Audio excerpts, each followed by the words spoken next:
See if I can get in there.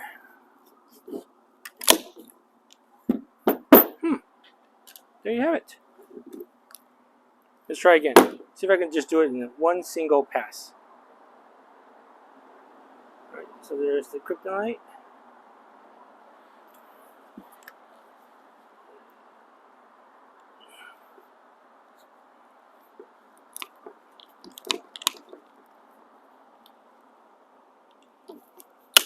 Oh, there he goes.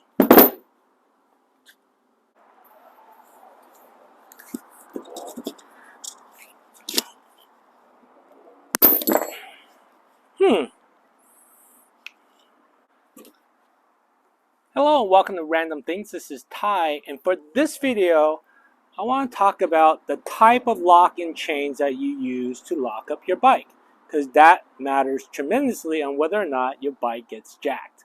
Specifically, bolt cutter attacks and how safe is your bike when you lock up your bike using these types of devices. Because the type of chain and the type of lock that you use does matter, okay? And so, first and foremost, I want to have the caveat that if somebody really wants to steal your bike, it doesn't really matter what kind of chain or lock you have on it, they're going to steal it, right? It's just kind of like how does bank robberies happen, or how does, cars still get stolen? It just does. If somebody really wants bad enough, they're going to take it.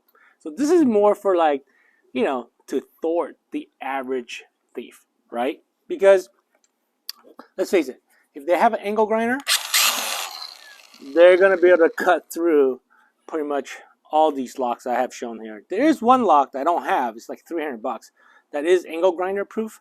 I don't have that one, but it seems pretty impressive. It is kind of small though, so I'll put a link in the description box for it if you're interested in that particular one. But specifically, again, I want to talk about chains and locks and how they stand up against the more typical attack, which is with a standard bolt cutter, and most likely an 18-inch bolt cutter, which fits into a backpack. So it's very portable, and thieves can take it with them and go shopping for e-bikes at the pier, when you're out having your lunch and a beer, and they're going to go through there and look for a bike. Okay, so as you saw in the intro video, one of the most common locks that I see out there is the combination cable lock. The reason being is that it's lightweight and it's very convenient. I mean, I'll give you that. It's very convenient. The problem is, as you saw in the intro video, it is very easy to cut, right? And so when you buy this type of chain, it really is like, maybe take your eyes off it for like 10 seconds. Because if you leave it any longer than that, you are very vulnerable to somebody using a bolt cutter to cut it. Okay, so that's first and foremost. Second is when you get a nice chain, right? Say this one, which is a square link quarter-inch lock or chain. If you use a cheapy padlock, right, as you saw in the intro video again, that without using a whole lot of leverage, a small bolt cutter will go through that particular padlock. So now let's get into the various type of chains and chain design. So this is a 3/8 inch diameter standard chain. So this is something that actually I picked up at Home Depot for demonstration purposes. It's actually got a capacity of 5,400 pounds.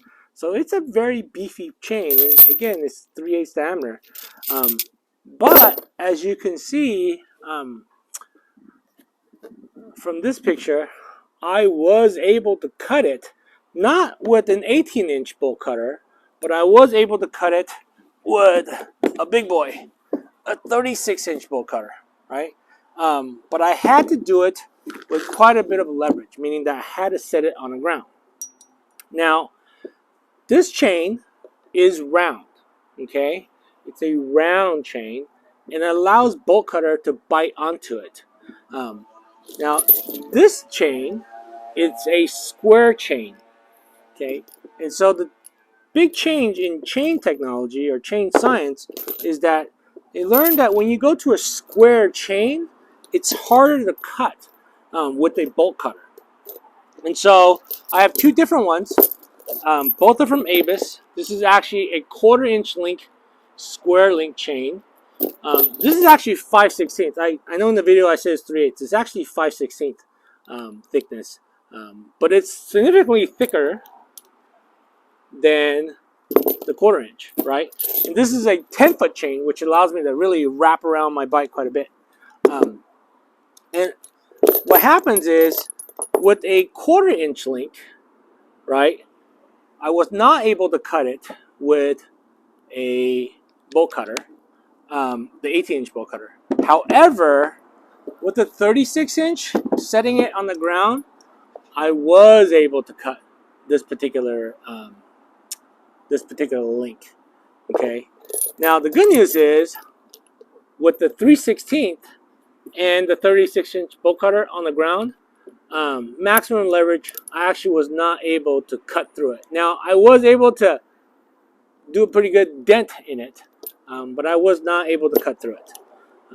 Maybe somebody stronger, they may be able to, but it'd be a lot more difficult than something like this.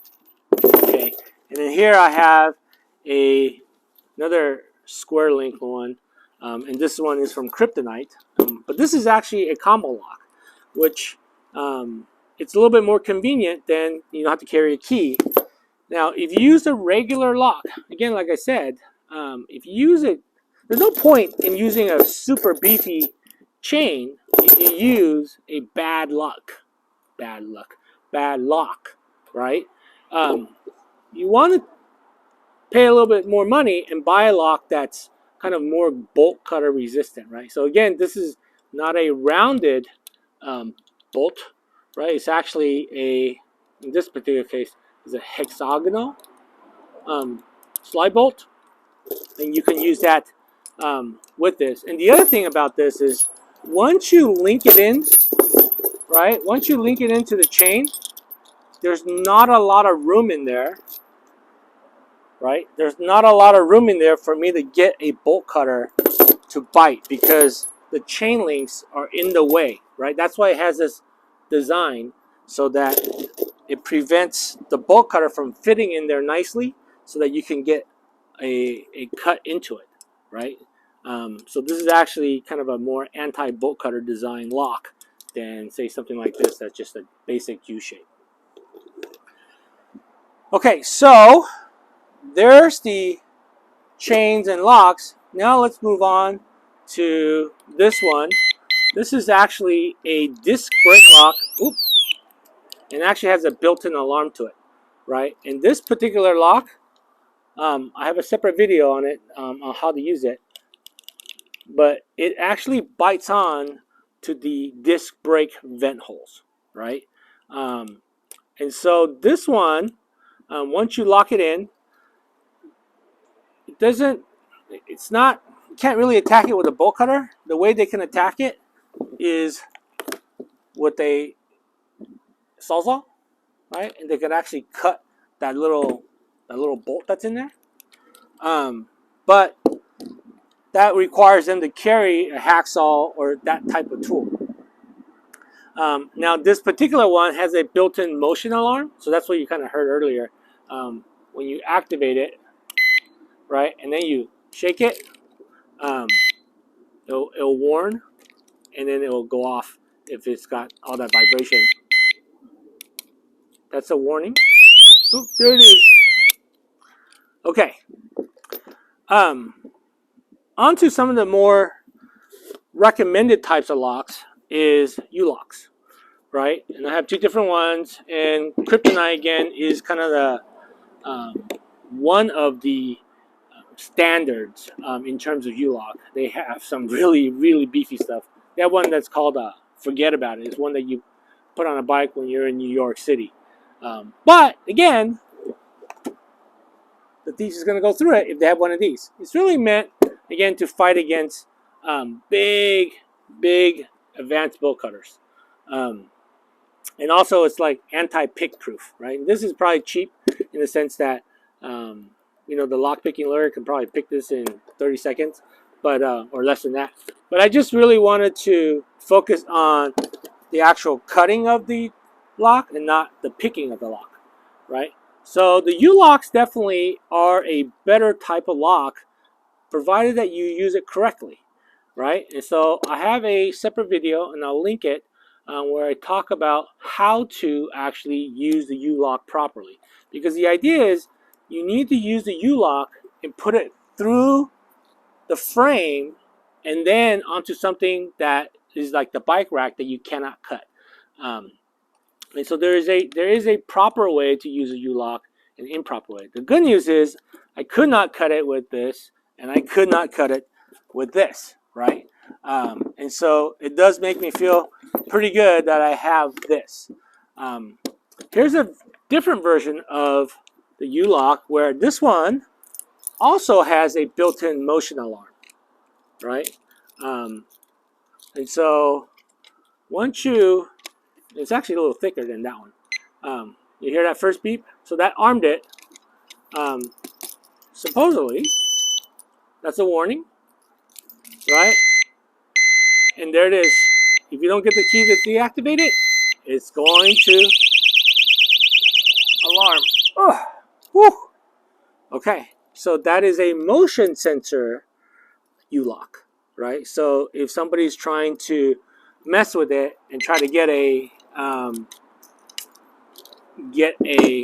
bolt cutter onto it, it will alarm. So hopefully, again, this is not for overnight situation. This is more like, hey, I'm going to park it at the pier, what I did, and I'm going to go have some pizza with my family, and hopefully something like that would have alarmed other tourists or other people that's there, and they could have saw something and said something, because it does make a pretty obnoxious sound and alerts other people. But again, the locks are only good if you actually use it properly. So you got to use the U-lock properly. In other words, again, the lock has got to go through the frame, and it's got to be through a structure, a bike rack, that cannot be defeated very easily. So do not do this and then lock it to the links on a chain link fence, right? Because then I'll just cut the chain link, and I'll get home and I'll deal with this at home later, right? So make sure you use the U-lock properly. Okay, so that's a quick overview of the different locks and different chains that's available to help you better secure your bike when you're out and about. Again, this is for short-term locking and not overnight, not some desolate place, right? Because they'll defeat it if they really want it. So with that, I hope you found the video helpful. If you did, please hit the like and share button. If you're not a subscriber, please subscribe. That would really help me out. As always, thank you for watching, and I will see you on the next random video.